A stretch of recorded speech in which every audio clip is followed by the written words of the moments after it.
अब देखिए बेटा, जब हम स्ट्रेस स्ट्रेन ग्राफ की बात करते हैं तो हेडिंग लिखना है stress strain graph of a loaded wire, of a loaded wire. मतलब एक हमारे पास वायर है, हम उसको खींच रहे हैं, हम उस पर एक्सटर्नल फोर्स लगा रहे हैं, मतलब उस पर हम स्ट्रेस लगा रहे हैं। जैसे जैसे हम फोर्स बढ़ाते जाएंगे, एक्सटर्नल मतलब स्ट्रेस बढ़ाते जाएंगे, स्ट्रेन बढ़ता जाएगा।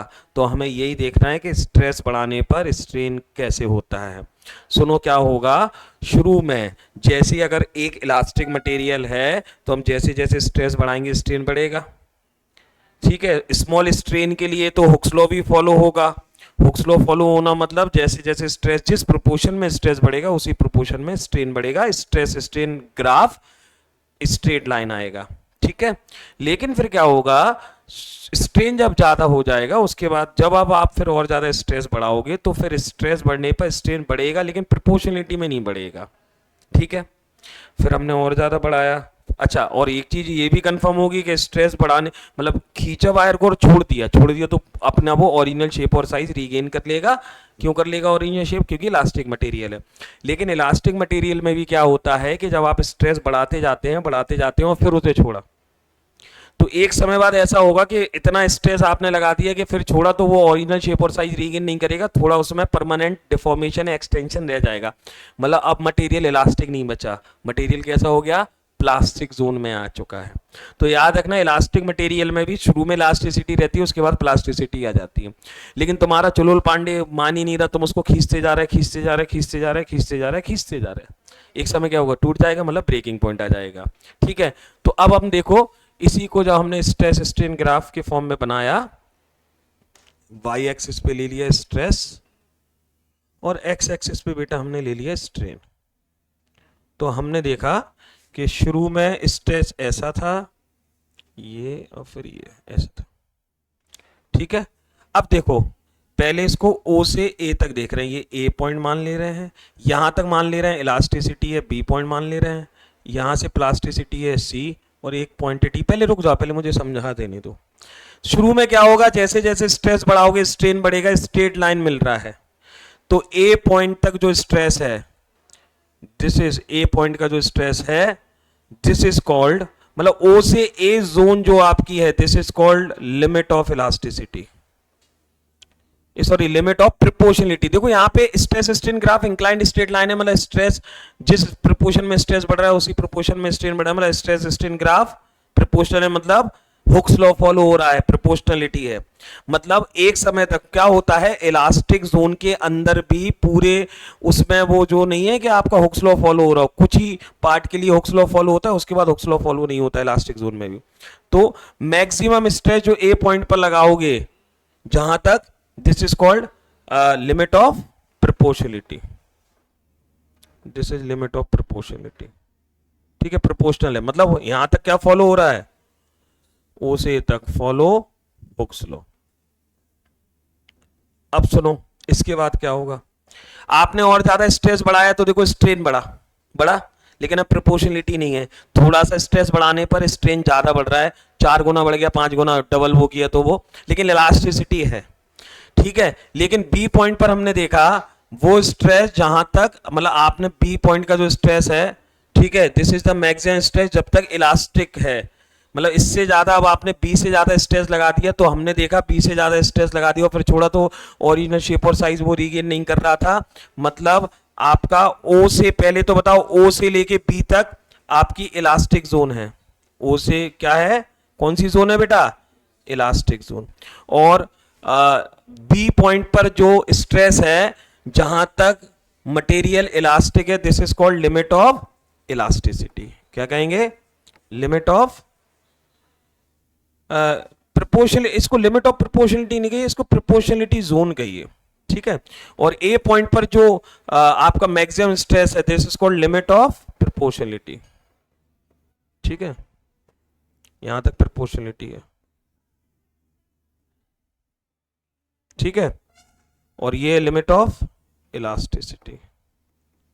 ठीक है, कहां तक का, बी। अब बी के बाद कैसा हो गया, आपने और ज्यादा स्ट्रेस बढ़ाया तो स्ट्रेन बढ़ा, लेकिन अब ऐसा होगा कि 2 मीटर का ओरिजिनल था, आपने खींचा, जैसे मान लो 10 पास्कल के बाद 12 पास्कल किया, इतना लगाया, एक कोई सा बीच का पॉइंट ले ले रहे हैं, बी डैश मान लो, तो यहां क्या होगा, यहां पर जो स्ट्रेस है वो ये है, मतलब लेकिन ऐसा होना चाहिए था ना, स्ट्रेस जीरो करो तो स्ट्रेन भी जीरो हो जाना चाहिए था, लेकिन अब ऐसा नहीं होगा।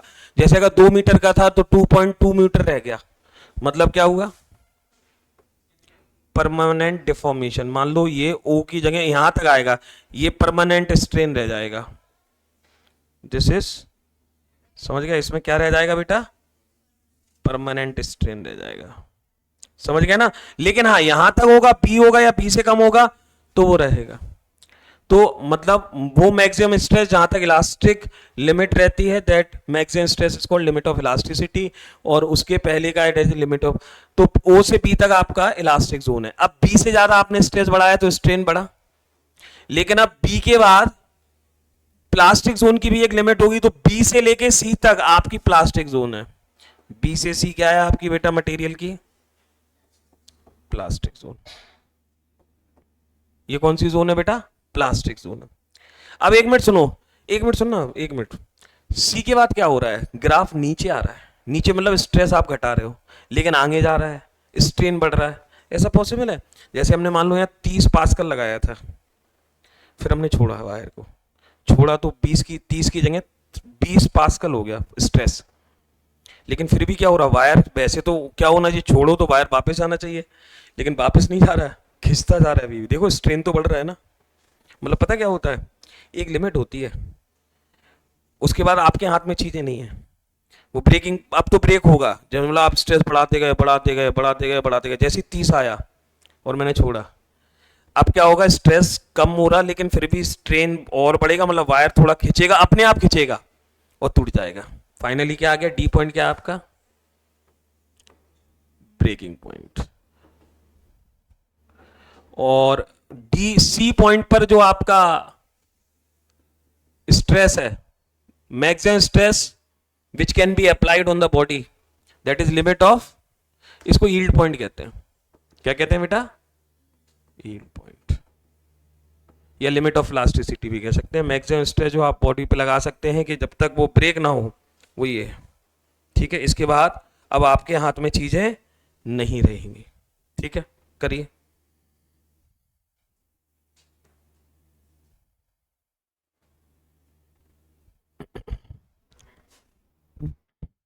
क्लियर है।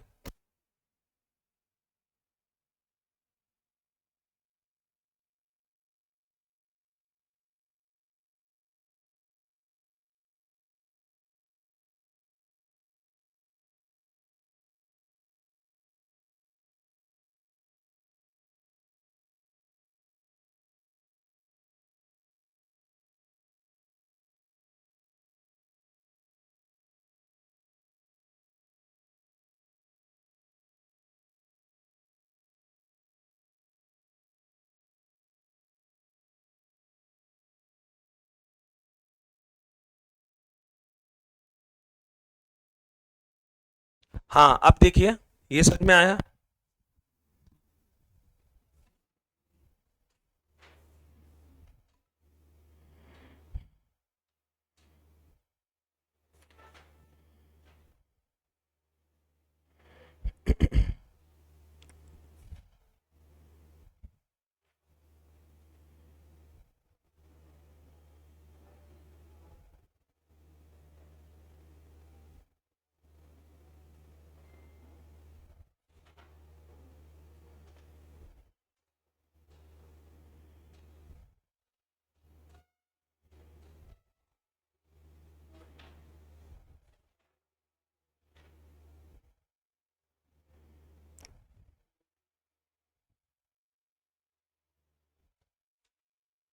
समझ गए, ए पॉइंट पर जो स्ट्रेस लग रहा है जब तक बॉडी क्या है, समझ गए ना, लिमिट ऑफ प्रोपोर्शनलिटी।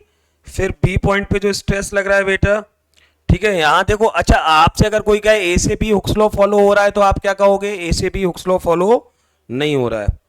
इलास्टिसिटी कब तक रहेगी आपकी, बी पॉइंट तक रहेगी, हाँ या ना। तो जो स्ट्रेस है बी पॉइंट पे, it is called limit of elasticity. फिर बी से हमने देखा सी तक, बी से सी क्या हो रहा है बोलिए, प्लास्टिक रीजन आ गया, इलास्टिसिटी खत्म हो गई। मैक्सिमम स्ट्रेस किस पॉइंट पे ले रहा है body, maximum stress C point पे ले रहा है, इसके बाद तुम्हारे हाथ में चीजें नहीं रहेंगी, ये टूट जाएगा। तो यील्ड पॉइंट कहते हैं या इसको ब्रेकिंग स्ट्रेस भी कहते हैं, एक नाम और लिख लो इसको, breaking stress. Maximum stress which can be applied is called breaking stress भी कहते हैं। ठीक है, क्लियर है।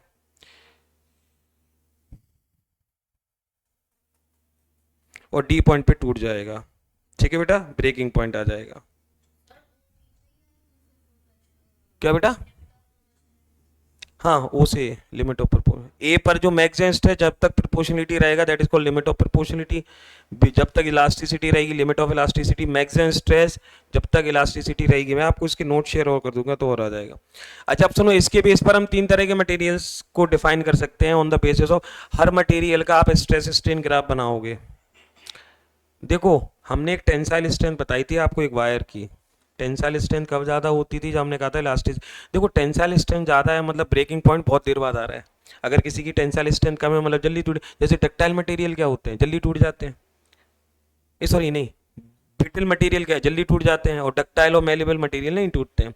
मतलब जो डक्टाइल और मेलेबल मटेरियल है उनका जो ब्रेकिंग पॉइंट है वो बहुत दूर मिलता है, बाद में मिलता है, बहुत सारे स्ट्रेस लगाने के बाद मिलता है। लेकिन ब्रिटल मटेरियल में क्या होता है, जल्दी मिल जाता है। तो on basis of this we can define the types of material. ठीक है, तीन तरह के मटेरियल्स को हम डिफाइन करेंगे। ठीक है, पहला लिखो, पहला लिखो डक्टाइल मटेरियल। पता है आपको, सिल्वर है, एल्युमिनियम है। हाँ बेटा, जिनमें वायर में, जैसे आप एक वायर को बना रहे हो तो क्या वो जैसे ही स्ट्रेस हटाते हो वापस चला जाता है वायर? क्या नहीं। मतलब प्लास्टिक जोन बहुत ज्यादा होती है, ये जोन ज्यादा होगी ना उसमें। बताओ, बेटे डक्टाइल मटेरियल है, प्लास्टिक जोन ज्यादा होगी, इलास्टिक जोन कम होगी, लेकिन जो ब्रेकिंग पॉइंट है वो प्लास्टिक जोन से भी बहुत देर बाद आएगा। आएगा कि नहीं आएगा? तो लिखिए इसमें पॉइंट लिखिए, क्या लिखोगे? Large plastic zone. Plastic zone कैसी होगी? बहुत ज्यादा। बोलो बेटा, लार्ज प्लास्टिक जोन, हाँ या ना? ठीक है। इलास्टिक जोन कैसी होगी? स्मॉल, वेरी स्मॉल, बहुत कम होती है, इनमें होती नहीं है। Very small elastic zone. ठीक है। तीसरा बोलो, ब्रेकिंग पॉइंट कहाँ होगा? इलास्टिक लिमिट के बहुत बाद आएगा ना, क्योंकि प्लास्टिक जोन बहुत ज्यादा है। तो breaking point far from, breaking point far from elastic point, elastic limit, elastic limit के बहुत बाद आएगा। ठीक है, डक्टाइल मटेरियल समझ गए। दूसरे लिखो ब्रिटेल। डक्टाइल और मेलेबल एक ही होंगे हमारे लिए। ठीक है। ब्रिटेल मटेरियल में क्या होगा? जैसे ग्लास है, ब्रिटेल मटेरियल होता है, थोड़ी सी स्ट्रेस लगाए टूट गया, मतलब इलास्टिक जोन स्मॉल होगी, प्लास्टिक जोन उसमें होती नहीं है। और इलास्टिक जोन स्मॉल होने के बाद भी जो ब्रेकिंग पॉइंट है, जैसे इलास्टिक जोन खत्म होती है ब्रेकिंग पॉइंट आ जाएगा। बोलो हाँ या ना? तो लिखो, small plastic and elastic zone. कौन से मटेरियल? ब्रिटल। क्या लिखोगे? Small elastic and plastic zone. बोलो, इलास्टिक और प्लास्टिक जोन दोनों कैसी होंगी? स्मॉल होंगी कि नहीं होंगी? हाँ। और बोलो, ब्रेकिंग पॉइंट कहाँ होगा? बहुत पास होगा, नियर बाई टू इलास्टिक। ठीक है।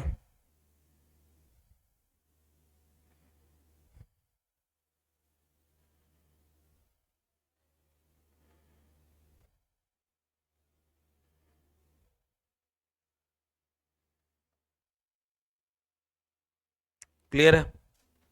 Breaking point near by to elastic limit. चलो तीसरे मटेरियल बोलो। डक्टाइल हो गया, ब्रिटल हो गया, तीसरे इलास्टोमर्स। रबर बैंड होता है ना, जो रबड़ होती है वो इलास्टोमर है। अच्छा, इलास्टोमर अलग होते हैं, मैं बताता हूँ। इलास्टोमर्स, इतना लिखो।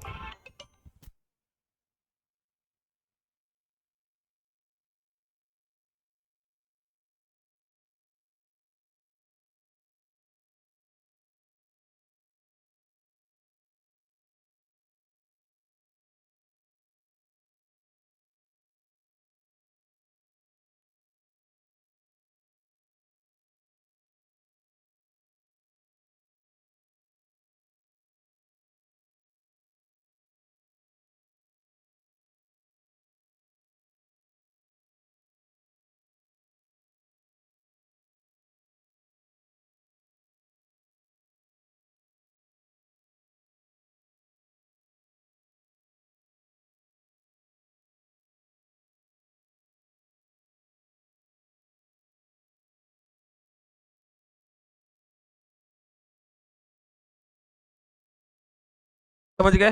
क्लियर है इतना? अब इलास्टोमर्स क्या होते हैं? रबड़ बैंड में तुमने देखा थोड़ा सा स्ट्रेस लगाओ स्ट्रेन बहुत ज्यादा आ जाता है। मतलब वैसे तो थोड़ा बहुत तो हुक्स लॉ फॉलो होता है शुरू में मटेरियल इलास्टिक मटेरियल्स के लिए, लेकिन इलास्टोमर तो इनिशियली भी हुक्स लॉ फॉलो नहीं करते हैं। समझ गए ना? इनिशियल जोन में भी मतलब इलास्टिक जोन के अंदर भी ये हुक्स लॉ फॉलो नहीं करते। स्मॉल स्ट्रेस के लिए भी ये हुक्स लॉ फॉलो। अच्छा, इलास्टोमर से प्लास्टिक जोन होती है? नहीं, इलास्टिसिटी रहती है, कितना भी खींच लो और फिर उसके बाद टूट जाएगा। मतलब इलास्टोमर में क्या? No plastic zone. बोलो बेटा, प्लास्टिक जोन होती नहीं है। ठीक है, प्लास्टिक जोन जीरो है। बोलो हाँ या ना? दूसरा पॉइंट, इलास्टिक जोन कैसी होगी? Very large. हाँ या ना? इलास्टिक लिमिट बहुत ज्यादा होगी, वेरी लार्ज। तीसरा पॉइंट बोलिए। हाँ तीसरा पॉइंट, इलास्टिक लिमिट बहुत ज्यादा, प्लास्टिक जोन होगी नहीं। इलास्टिक लिमिट में भी does not follow Hooke's law, लिख लो, क्योंकि इलास्टोमर जो होते हैं वो हुक्स लॉ इलास्टिक लिमिट में भी फॉलो नहीं करते हैं, तो हुक्स लॉ ये फॉलो करेगा ही नहीं कभी, क्योंकि थोड़े से स्ट्रेस के लिए जो स्ट्रेन है वो बहुत ज्यादा है। Does not follow Hooke's law in elastic limit also. ठीक है, ब्रेकिंग पॉइंट इलास्टिक जोन के बाद आ जाएगा। समझ गए? After elastic zone there is breaking point. ठीक है, समझ गए तीनों में अंतर?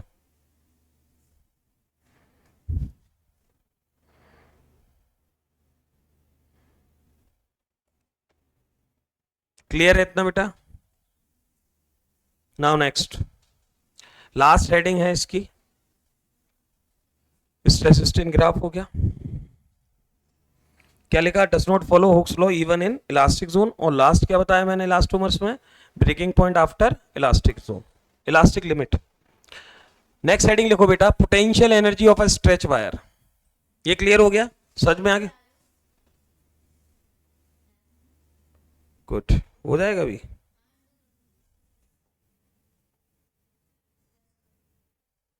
ठीक है, लिख लिया ना वैसे आप लोगों ने? अगला देखो, नेक्स्ट हेडिंग लिखो, potential energy of a stretch wire.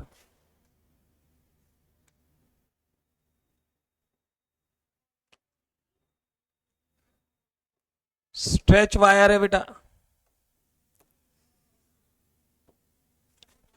देखो मैं समझाता हूँ पोटेंशियल एनर्जी क्यों आएगी उसमें। इलास्टिक पोटेंशियल एनर्जी है वैसे। देखो एक वायर था, सुनो, एक वायर है, मैंने पकड़ा, खींचा, किसने फोर्स लगाया? मैंने। एक्सटर्नल वर्क डन किसने किया? मैंने। जितना मैं एक्सटर्नल वर्क डन करूंगा उस वायर के अंदर उतनी पोटेंशियल एनर्जी स्टोर्ड हो जाएगी कि नहीं हो जाएगी? हाँ या ना? तो वही निकालनी है। कैसे निकालूंगा? तो बहुत आसान है, पोटेंशियल एनर्जी यू से शो करेंगे। हाँ, अब सुनो, एक वायर है जिसकी ओरिजिनल लेंथ कैपिटल एल है। इस वायर पे हमने फोर्स एफ लगाया तो extension in wire small L आया।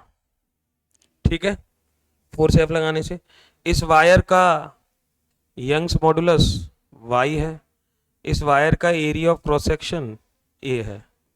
तो बताइए इस वायर का यंग्स मॉडुलस, ये कौन सा फोर्स है बेटा? एक्सटर्नल फोर्स जो हमने लगाया, और यही रिस्टोरिंग फोर्स के बराबर होता है कि नहीं होता है? वो तो पता है, होता ही है। एक्सटर्नल फोर्स किसके बराबर लगाओगे? जितना रिस्टोरिंग फोर्स के बराबर। तो वैसे तो यंग्स मॉडुलस का फॉर्मूला क्या होता है? Force upon area. हाँ, या एक्सटर्नल फोर्स ही कह सकते हैं, क्योंकि हम जो एक्सटर्नल फोर्स लगाते हैं वो एफ के बराबर लगाते हैं, और एफ क्या होता है आपका? Restoring force. हाँ या ना? जो लग रहा है उसमें तो वायर में एक्सटेंशन एल कर दिया, तो force upon area, change in length upon original length. यहां से फोर्स की वैल्यू क्या आएगी? Y A small L upon capital L. तो ये जो एफ है वही आपका एक्सटर्नल फोर्स होगा, क्योंकि हमें वर्क डन निकालना है। इस वायर को खींचने में हमने कितना वर्क डन किया वो कैसे आएगा? Force into displacement. वायर को कितना खींचा? स्मॉल एल लेंथ खींचा। हाँ या ना? What is small L? The extension in length. हाँ या ना? ये मैं पहले बता चुका हूं, extension in length. And what is capital L? The original length. तो देखो वर्क डन कैसे आएगा? Force into displacement. लेकिन अब सुनो, दो तरीके से वर्क डन निकालते हैं, फोर्स वेरिएबल है कि कांस्टेंट है? बताओ, ये फोर्स वेरिएबल है कि कांस्टेंट है? जैसे जैसे आप वायर को खींचोगे स्मॉल एल चेंज हो रहा है ना, स्मॉल एल चेंज हो रहा है मतलब जो हमारा एक्सटर्नल फोर्स है वो वेरिएबल है कि नहीं। जब वेरिएबल है तो वर्क डन कैसे निकालेंगे, छोटा सा वर्क डन। अच्छा हमारा यहाँ डिस्प्लेसमेंट एक्स नहीं है, हमारा डिस्प्लेसमेंट एल है, तो छोटा सा डिस्प्लेसमेंट क्या होगा, डीएल होगा। तो बताओ work done in stretching wire, इस वायर को स्ट्रेच करने में कितना वर्क डन हुआ, ठीक है, इस वायर को खींचने में कितना वर्क डन डब्ल्यू होगा, हाँ या ना। इंटीग्रेशन से करेंगे, छोटा सा work done F D L, कहाँ से कहाँ तक खींच रहे हैं, जीरो से एल बस। और सॉरी फोर्स कौन सा, external force F E X T. What we will do, we will just put the values. कितना आ जाएगा work done, F E X T क्या है बेटा, Y A small L upon capital L और D L, zero से small L. हाँ बेटा चलो एल के टर्म्स में कर रहे हैं तो वाई कैपिटल ए और कैपिटल एल कांस्टेंट है, इंटीग्रेशन एल डी एल हो गया, जीरो से एल हो गया, करिए इंटीग्रेट। एल डी एल का क्या होगा, एल स्क्वायर बाई टू, हाँ है ना, लिमिट आता है ना अभी, ये तो वर्क डन आ गया। बोलो वाई ए, जब आप upper limit minus lower limit रखोगे तो यही आएगा एल स्क्वायर बाई टू, ये आ गया वर्क डन। बोलो क्लियर है the amount of work done. अब सुनो इसको, जो अमाउंट ऑफ वर्क डन होगा वही आपकी क्या होगी, पोटेंशियल एनर्जी। तो पोटेंशियल एनर्जी भी क्या होगी, यही होगी Y A L square upon two capital L. अब सुनो बेटा इस फॉर्मूले को हम थोड़ा स्ट्रेस स्ट्रेन के टर्म्स में लिखेंगे। कैसे लिखेंगे, एक काम करो, ये तो वैसे रिजल्ट यही है, हमें जो निकालना था वो आगे स्टार लगा दो, इक्वेशन नंबर 4। अब लेकिन सुनो इक्वेशन 4 को आप एक काम करो, कैपिटल एल से मल्टीप्लाई और डिवाइड करो, कर सकते हैं ना। क्या बन जाएगा फिर, क्योंकि हमें इसे स्ट्रेस स्ट्रेन के टर्म्स में लिखना है, 1/2 अलग ले लो, y अलग ले लो, ए स्मॉल एल को क्या लिख सकते हैं, एल इंटू एल, हाँ या ना। और ये कैपिटल एल ऊपर आ जाएगा और दो कैपिटल एल नीचे आ जाएंगे। बोलो यही हो गया कि नहीं, एल का मल्टीप्लाई और डिवाइड किया, हाँ या ना। अब देखो एक फॉर्म बनाते हैं, ये एक साथ लिख सकते हैं, बोलो तो क्या आ जाएगा, 2-3 फॉर्म बनते हैं इसके, देखो 2-3 फॉर्म सारे देखते हैं। वाई ए और एल अकेला छोड़ दो, हाँ, और क्या बचा, स्मॉल एल का स्क्वायर अपॉन कैपिटल एल का square, change in length upon original length क्या होती है, स्ट्रेन होती है, स्ट्रेन का स्क्वायर हो गया, तो क्या बन गया बोलो, हाफ, इसकी जगह क्या लिख सकते हैं, strain into Y. Area into length क्या होता है, what is area into length, volume होता है वायर का, area into length volume of wire होगा। बोलो मैं यहां लिख दे रहा हूं volume of wire, volume of wire को कैपिटल भी मान लो, लिख सकते हैं, तो इंटू वॉल्यूम, ये हो गया, बोलो ये हो गया। तो पोटेंशियल एनर्जी क्या आ गई, हाफ इंटू ये Young's modulus into strain into volume of wire. एक फॉर्मूला तो ये आ गया। अब इसकी और फॉर्म बना सकते हैं, सुनो ऐसे। अब आपको सर इसको मुझे स्ट्रेस के फॉर्म में लिखना है, किसके फॉर्म में लिखना है, मैं यहाँ लिख रहा हूँ, और फॉर्म में यहाँ कर रहा हूँ। अब आपने कहा सर इसको मुझे स्ट्रेस के फॉर्म में लिखना, लिख सकते हो, कैसे लिख सकते हो मैं बता रहा हूँ। अब देखो स्ट्रेन इंटू वाई, वाई क्या होता है, वाई होता है ये बेटा स्ट्रेन का स्क्वायर है ना, सॉरी स्ट्रेन का स्क्वायर है, तो स्ट्रेन के स्क्वायर को वाई क्या होता है, strain sorry stress upon strain, हाँ या ना, स्ट्रेस अपॉन स्ट्रेन होता है। तो यहां से बताओ स्ट्रेन क्या आ जाएगा, सॉरी स्ट्रेस क्या आ जाएगा, वाई इंटू स्ट्रेन को स्ट्रेस लिख सकते हैं कि नहीं, बोलो लिख सकते हैं, हाँ या ना।